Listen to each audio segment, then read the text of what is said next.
Assalamualaikum anak-anak. Setelah kalian mendengarkan dan memahami penjelasan PowerPoint sebelumnya, sekarang Ibu akan mencoba menjelaskan inti-inti dari paham-paham besar yang ada di dunia. Pertama adalah paham liberalisme. Liberalisme sendiri itu berasal dari kata liber yang artinya bebas. Jadi, kata kunci liberalisme adalah bebas atau kebebasan. Jadi, dapat disimpulkan bahwa ideologi liberalisme ini adalah ideologi yang memberikan kebebasan kepada para pengikutnya, baik di bidang politik, sosial, ekonomi, maupun agama.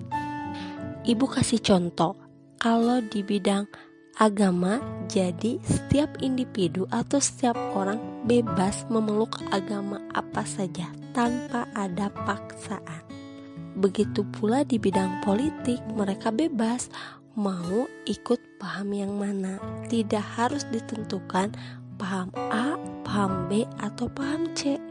Begitu pula di bidang sosial, mereka bebas berteman dengan siapa saja tanpa ada memikirkan larangan, gak boleh dengan A, gak boleh dengan B, gak boleh dengan C.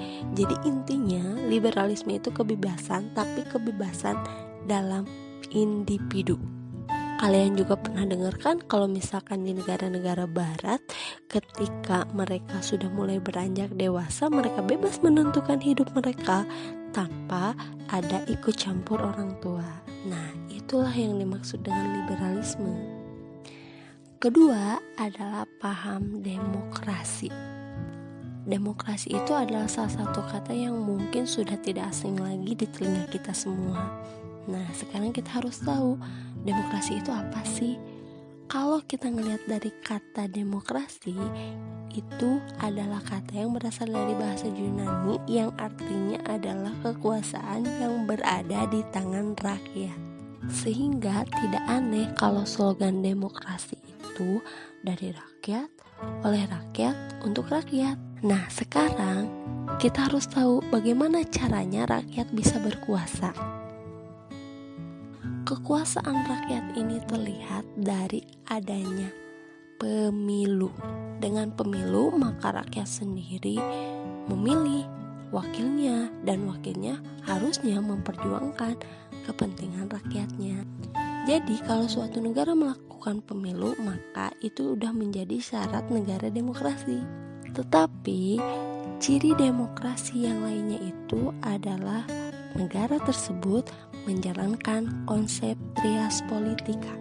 Apa sih trias politika? Trias politika adalah konsep pemerintahan di mana di dalamnya itu ada 3 lembaga, yaitu lembaga eksekutif, lembaga legislatif, lembaga yudikatif. Apakah Indonesia mempunyai trias politika? Sangat punya. Kita lihat, Indonesia eksekutifnya adalah presiden. Legislatifnya ada MPR, DPR.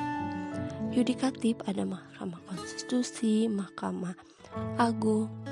Nah, dengan adanya pemilu, dengan adanya trias politika, maka Indonesia dijadikan sebagai negara demokrasi.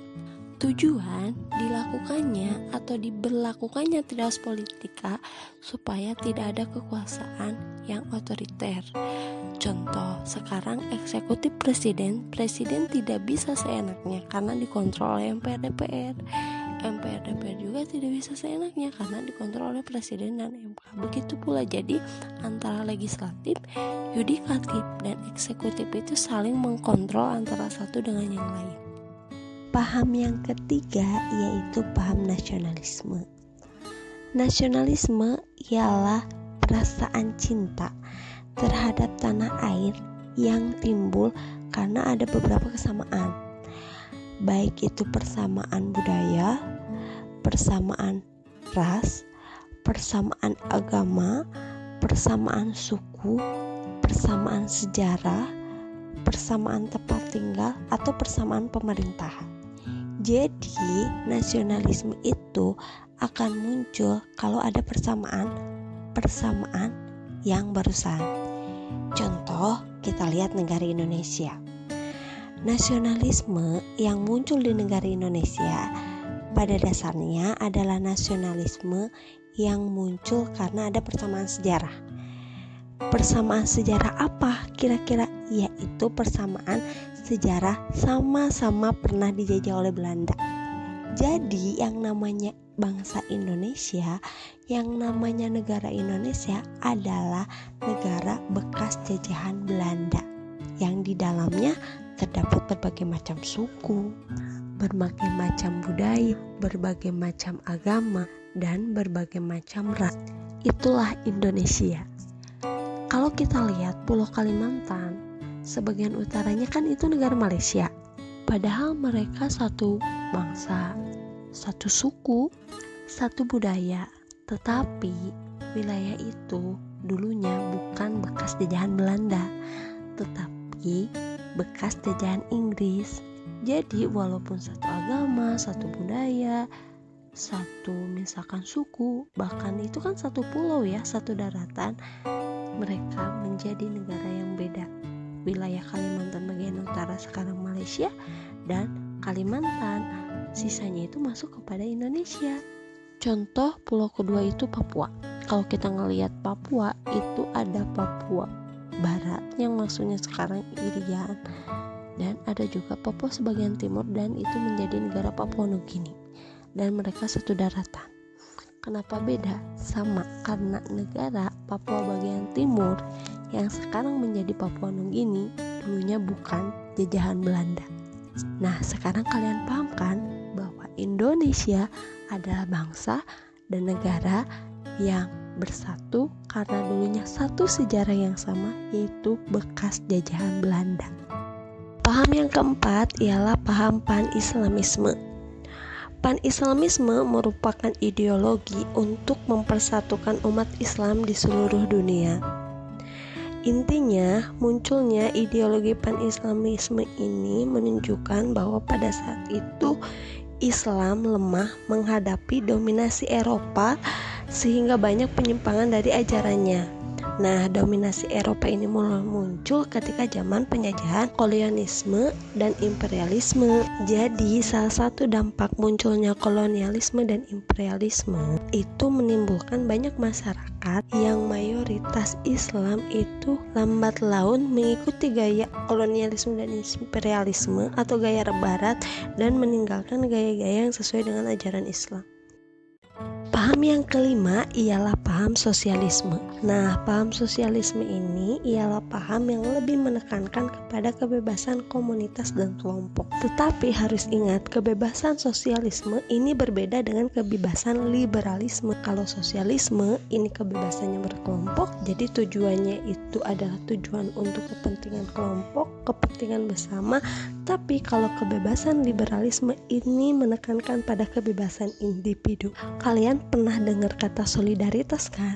Nah, kalau misalkan kata solidaritas atau kata peduli kepada sesama, nah ini salah satu aplikasi dari paham sosialisme. Begitu pula di dalam bidang ekonomi, sosialisme ini muncul untuk kepentingan bersama, terutama untuk kepentingan kaum buruh dan kaum pemilik perusahaan atau pemilik pabrik, atau disebut juga kaum borjuis. Jadi tidak ada perbedaan antara kaum borjuis, kaum pemilik perusahaan, dengan kaum buruh atau kaum pegawai.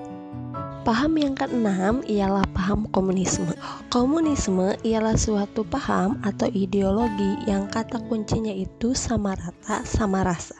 Yang dimaksud dengan kata sama rata, sama rasa ini yaitu di mana ideologi komunisme itu menganggap manusia itu semuanya sama. Tidak ada orang kaya, tidak ada orang miskin, tidak ada kaum borjuis, tidak ada kaum proletar, tidak ada buruh, tidak ada majikan. Jadi semuanya sama. Perkembangan paham komunisme ini sebenarnya adalah dari perkembangan sosialisme. Dampak komunisme contohnya di bidang sosial yaitu menghilangkan perbedaan sosial atau kelas sosial. Seperti tadi Ibu jelaskan bahwa tidak ada lagi kelas sosial atau perbedaan sosial, tidak ada lagi orang kaya, tidak ada lagi orang miskin, atau tidak ada lagi kaum borjuis, tidak ada lagi kaum proletar, dan sebagainya. Kalau di bidang ekonomi, komunis itu semuanya dikuasai oleh pemerintah. Jadi apapun kegiatan ekonomi itu dipegang oleh pemerintah. Jadi tidak ada pihak swasta. Semuanya adalah pemerintah. Simpelnya gini, kalau misalkan ekonomi dikuasai pemerintah, kalau di negara kita disebut perusahaan BUMN, itu milik negara.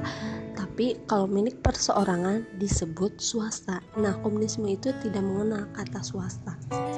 Di bidang politik, komunis itu satu komando atau otoriter. Kata pemimpinnya A ya harus A, kata pemimpinnya B ya harus B. Kalau ditolak atau kitanya menentang, biasanya konsekuensinya adalah hukuman, apakah itu penjara atau hukuman yang lainnya. Dan di bidang agama, komunis itu tidak percaya akan adanya Tuhan, jadi cenderung mereka itu ateis. Di Indonesia pernah komunis? Pernah, cuman kalian harus tahu Indonesia pernah komunis tapi tidak komunis seutuhnya. Yang dimaksud dengan komunis seutuhnya di sini adalah komunis kebanyakan di bidang politik saja. Jadi pahamnya komunis lebih di bidang politik dan ekonomi. Tetapi agama orang Indonesia itu tidak komunis, maka tidak aneh kalau kok mereka komunis masih tetap sholat ya, kok mereka komunis tapi tetap mengaji ya. Karena komunis di Indonesia saat itu dipakainya sebagai kiblat bidang politik, ekonomi dan sosial, bukan bidang agama. Apakah sekarang di dunia ada yang negara komunis? Ada, yaitu Korea Utara. Kalau yang suka drakor mungkin tahu perbedaan Korea Utara dan Korea Selatan. Yang ngebedainnya adalah paham ideologi tadi. Kalau Korea Utara itu komunis, sedangkan Korea Selatan itu cenderung liberalis, kapitalis. Maka tidak aneh kalau kalian lihat style Korea Selatan, karena liberal bebas, terserah mereka rambutnya mau diwarnain warna merah kayak ungu kayak hitam atau putih, bebas. Tetapi kalau komunis itu tidak ada kebebasan, cenderung otoriter. Rambut saja di Korea Utara itu diatur loh, hanya boleh beberapa style rambut. Di luar itu mereka gak boleh. Kalau ada yang melanggar bisa aja dipenjara. Nah, anak-anak, cukup ibu sekian. Mudah-mudahan kalian mengerti ya. Terima kasih atas perhatiannya. Apabila masih ada yang kurang mengerti, silahkan kalian boleh bertanya ke ibu melalui chat WA.